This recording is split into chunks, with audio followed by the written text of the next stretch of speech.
बहुत काबिल एहतराम एतजाज़ एहसन साहब हमारे साथ लाइन पे। एतजाज़ साहब अस्सलाम वालेकुम। वालेकुम सलाम। एतजाज़ साहब, गुजारिश है कि सुप्रीम कोर्ट का जो हुक्म हमने पढ़ा था 3 रुकनी बेंच का कि 14 तारीख को मई को हर हाल में इलेक्शन होंगे, अगर नहीं होंगे तो गैर जिम्मेदारी और अमल दरामद ना करने के वालों के खिलाफ कार्रवाई होगी। तो आज 15 मई हो चुकी है, 14 मई गुजर चुकी है, कल कहीं भी इलेक्शन नज़र नहीं आए, कहीं नताइज नहीं आए। तो क्या अब मौलाना फजलुर रहमान और मरियम नवाज ने अपनी अदालत लगा लिया, सुप्रीम कोर्ट के बाहर के जज इस्तीफे दें? तो क्या मंजर देख रहे हैं आगे? आगे तो जो देख रहा हूँ, एक जुमला आपके पहले भी कई दफा कहा है और वो फिर मैं कह दूँ, बड़ी तकलीफ से मेल्स ये ट्विटर में ट्वीट मेरी तरफ से जारी जा रही हैं और उनमें एक तो गया है कि जी वो तस्वीर है एक फैमिली की और उस फैमिली ने अगर उनके सरबराह ने कुछ किया तो उसके साथ भी नेस्त नाबूद कर देंगे सारे फैमिली को। वो मैं ऐसा बंदा ही नहीं हूँ जो वायलेंस में और बिलीव करता हो को शद्दत में, और इस किस्म की फैमिली मेंबर्स को करने का तो एक बेहुदा ट्वीट है मेरी जानिब से दे रही। मेरा कोई तल्लुक नहीं, मैंने कोई ट्वीट नहीं किया आज तक जिंदगी में और फेसबुक से कोई मैसेज नहीं भेजा अगर वो फेसबुक से। तो ये मुझे तकलीफ है कि किसी को भी इस तरह बनाया गया कि वो फैमिली की पूरी तस्वीर देखे और मेरी तरफ से उनके इंतकाम लेने का। अब रही बात आपकी, तो ये तो एक भट्टी साहब बड़ा ही अजीब ही सिलसिला हो रहा है बाहर जो, और सुप्रीम कोर्ट के सामने। और मैं भी सुन रहा था कि मरियम बीबी लगी हुई थी और उससे पहले एक और साहब थे, उन्होंने जिस तरह की तकरीरें की हैं, जिस तरह की हर्जा सराई है उसमें, और चीफ जस्टिस ऑफ पाकिस्तान को तू कह के पुकारा जा रहा है। और ये इस तरह ये नहीं चलेगा। ये अपने आप को नून लीग का तो मैं जानता हूँ, तो वो तो खुदकुश उन्होंने पहन लिए जैकेट और वो चाहते हैं कोई उनपे वार करे और करे और उनको डिस्क्वालीफाई करे। ये सब तकरीरें, हर एक तकरीर का हर जुमला डिस्क्वालिफिकेशन का मुस्तहिक है और डिस्क्वालिफिकेशन को चिल्ला चिल्ला के अपनी तरफ बुला रहा है कि इस बंदे को जो बोल रहा है ये जुमला, वो कहता है ख्वाजा आसिफ क्या कुछ कह गया है, वो मरियम बीबी ने, फिर मौलाना फजलुर रहमान ने। कोई कभी सोच नहीं सकता कि इस किस्म की एक इदारे के बारे में आप, और चीफ जब तक इस्तीफा न दे दो, अब चीफ किसी और के भी इस्तीफे पे ये मांगने शुरू हो जाएंगे। इनको तो फिर ये अगर हो गया, ये अगर मान जाए चीफ जस्टिस, तो फिर वो एक ही चीफ नहीं होगा, फिर और चीफ भी बाद में उनकी बारी भी आएगी। अब बात ये है कि उमर अता बंदयाल का कसूर क्या है? उमर अता बंदयाल इंतहाई शाइस्ता, इंतहाई सुलझावा, ऑनेस्ट, कोई उस पर कोई किसी ने कहा है कि जी तुमने ये बना लिया वो बना लिया, ऑनेस्ट, एक खानवादा उसका बड़ा दोनों तरफ से बहुत। अब वो उमर जो है वो उसने क्या कह दिया? उसने कह दिया इमरान खान को कि बड़ी खुशी हुई आपको देख।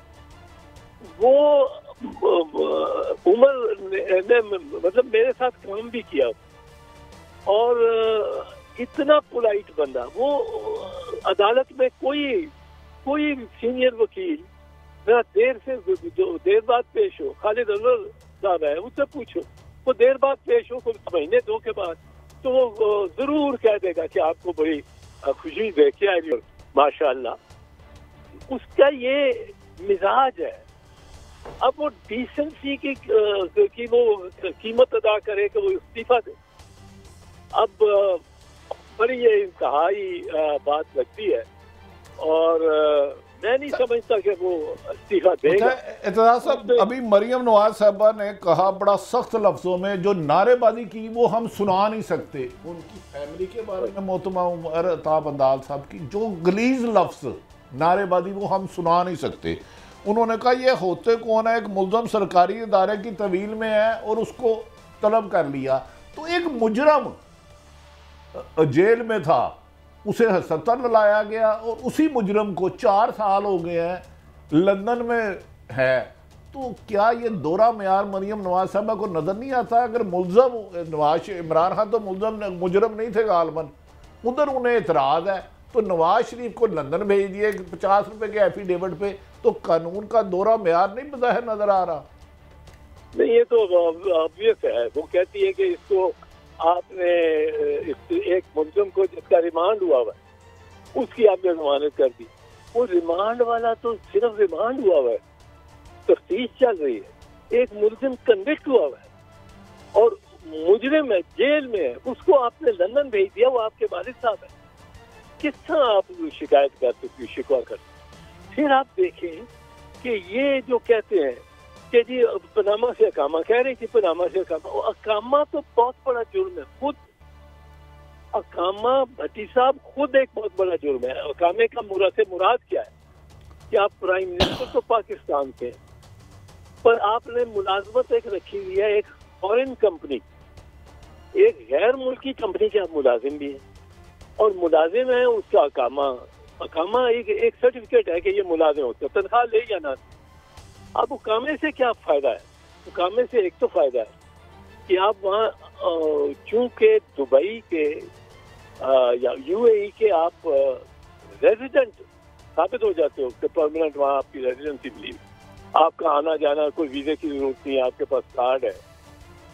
लेकिन दूसरी चीज है, उस कार्ड की बिना पे आप Liechtenstein, Luxembourg, Switzerland, Cayman Island, Isle of Wight, Isle of Man, Panama, यहाँ के जो पनाहगाहें हैं रिश्वत के माल की, और सारे दुनिया के जो अमीर तरीन लोग हैं जिन्होंने अपना सारा टैक्स से बचाया हुआ सीक्रेट रिश्वत का माल रखा होता है, वो वहाँ रखे होते हैं डॉलर में, और वो आपके वहाँ आप उस कार्ड की बुनियाद पर अकाउंट खोल सकते हैं।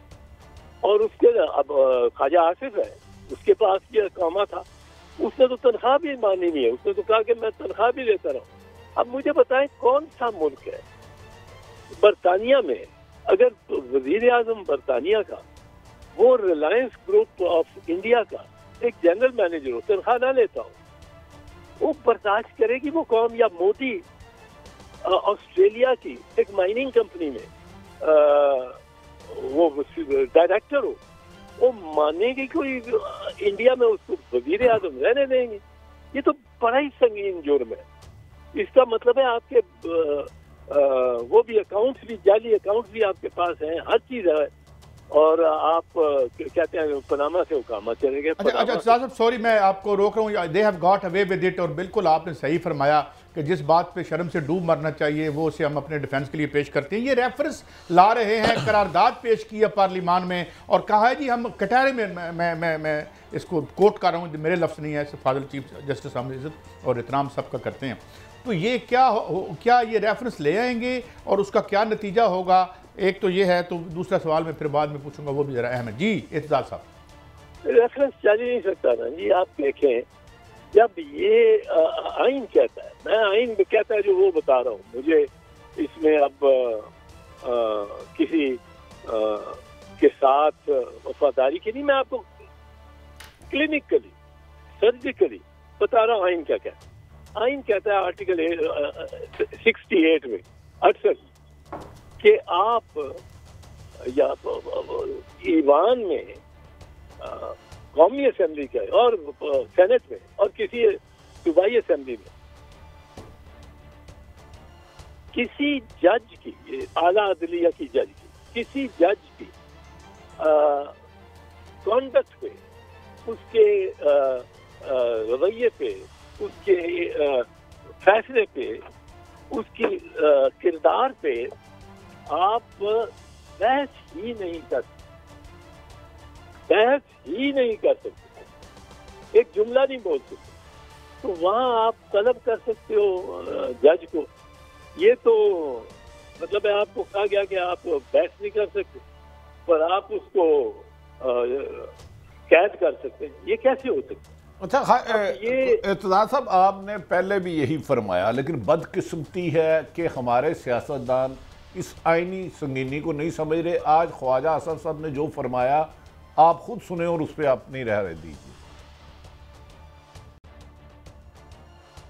खुल के ये करना चाहता हूं इसके अंदर कि काजी फायज ईसा जो है सितंबर में जो है ना वो चीफ जस्टिस ना बने। मकसद सिर्फ एक है कि शुबे अल्फाज में मैं ये बात नहीं कहना चाहता। इन लोगों की कॉमराडरी है, इन्होंने एक साथी जज को उसको और उसकी फैमिली को रोल छोड़ा। किसके कहने के ऊपर? उस वक्त की एस्टेब्लिशमेंट के कहने। क्या निकला उस रेफरेंस से? और इमरान खान के कहने पे, उसके कहने पे रोला। शर्म आनी चाहिए इनको। जिस तरह इमरान खान को कोई शर्म हया नहीं है, इनको भी कोई शर्म हया नहीं है। जी एतजाज साहब, कैसा भी एतजाज साहब ये सुप्रीम कोर्ट को कह रहे हैं शर्म आनी चाहिए, शर्म। अब मेरी तो इतनी हैसियत नहीं है कि मैं ऑनरेबल जज साहबान के बारे में ऐसी बात सोचूं भी। ये अफसोसनाक बात है ये इस तरह की बातें हो रही हैं। अगर बात भी करनी थी जो कि इनको ये नहीं कर सकते, इनके पास कोई इख्तियार नहीं है कि वो इस किस्म से गुफ्तगू भी करें। इस मौजू पे गुफ्तगू ही नहीं कर सकते और करने का लेकिन ये अगर करते हैं गुफ्तगू तो काश थोड़ा शाइस्ता अंदाज से करते, कोई शाइस्ता मिजाजी होती है। यहाँ तो शाइस्तगी को जब पार्लियामेंट के मेंबरान ही छोड़ दें तो तरस आता है। ये मैं आपको बताऊं, मेरी निगाह में ये इन लोगों ने वैसे 4, 5, 6 जो है टॉप मुस्लिम लीग नवाज के नुमाइंदगान, राना सनाउल्लाह हो गया, ख्वाजा आसिफ हो गया, वजीर आजम हो गया, जावेद लतीफ हो गया, मरियम बीबी हो गई, और ये मैं समझता हूँ दानिस्ता ये जबान इस्तेमाल कर रहे हैं। ऐसी जबान कि इनको इनकी ख्वाहिश है, इनकी बहुत ज्यादा ख्वाहिश है कि इनको डिस्क्वालीफाई कर दिया जाए। क्या बज़ाहिर इनके कॉन्टेक्ट में बात नहीं हो सकती? क्या फिर अदलिया बेबस हो गई है या ये इतने ताकतवर हो गए हैं कि कानून की गिरफ्त से नहीं आते? एक शॉट और सुने, हम आपको इसलिए लेते हैं कि आप एक आइन की डिक्शनरी हैं, जरा सुनिए।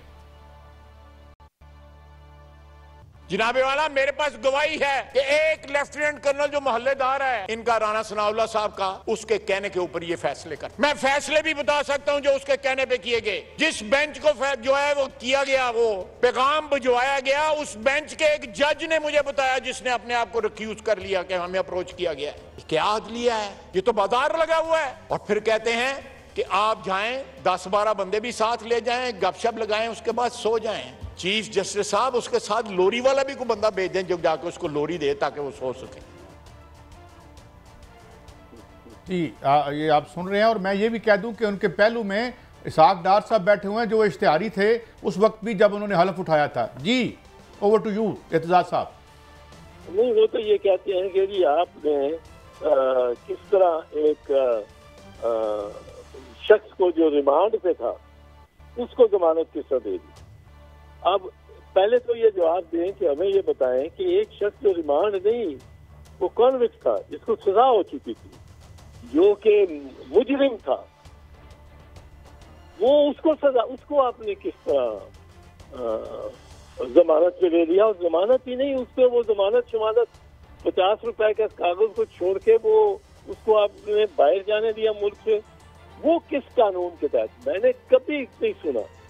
रिमांड पे तो लोगों की जमानत होती रहती है, बड़ी होती है, लेकिन ये तो कभी नहीं सुना कि एक मुजरिम को आपने पाकिस्तान से ही बाहर जाने की इजाजत दे दी हो। कभी नहीं सुना। और हकीकत का कोई मुझे बताए इसका कोई दूसरी मिसाल तो। और ये दोनों दफा नवाज शरीफ को ये एजाज मिला है। एक दफा पिछले साल कन्विक्टेड थे और आपको इन्होंने इजाजत दे दी परवेज मुशर्रफ ने कि सरूर पैलेस में जाके सऊदी अरब चले थे। और एक दफा आप ये लाडला तो ये हुआ ना, लाडला तो ये हुआ अगर किसी का सोचा जाए तो। पर बहरहाल ये इन्होंने, मैं आपको बताऊं, खुद कुछ जैकेट पहन लिए। ये चाहते हैं हमें डिस्क्वालीफाई किया जाए, नाअहल किया जाए। ये एक बड़ा नरम सी शहादत होगी, बड़ी नर्म गुदास सी शहादत होगी कि जी हमें इन्होंने चलने नहीं दिया। फिर ये कासिया झंडा लेके निकलेंगे लोगों में कि जी हमें नहीं चलने दिया, हम मजलूम। फिर आप इनके सुनिए, इनके बयानिए। फिर जो मातम करेगा ख्वाजा आसिफ सर को भी करेगा, चीना को भी करेगा, और क्या ये मेले लुटेगा, ये चाहते हैं सारा। और इसलिए मैं समझता हूँ कि अगर अदालत इसमें बड़े ठंडे दिल से चल रही है तो बड़े अच्छा है। वो तो 23 तारीख डाल दी है चीफ जस्टिस साहब ने और बेंच की, 23 तक तो ये बैठे ना धरना करें, 23 तक वो बैठे धरना करें और लोग दुनिया देखेगी कहाँ से खाना आ रहा है, कहाँ से रसद आ रही है इनकी, कहाँ से इनके इंतजामात किए जा रहे हैं। रेड जोन में है, जिस रेड जोन में किसी दूसरे को इजाजत नहीं है, सर फाड़ देंगे आपका अगर आप जाएंगे। टीयर गैस कर करके राना सनाउल्लाह मार देगा आपके बच्चों के साथ, जो अगर आप लेके गए हो बच्चे किसी रैली पे। ये तो आए हैं अब, ये 23 तक तो बैठे ना आराम से। और चीफ जस्टिस ने ये अच्छा किया कि इसको लंबा किया। ये इनको ये जो शहादत मांगते हैं, सियासी शहादत, ये इनको अगर न मिली तो ये बड़े परेशान और हो जाएंगे।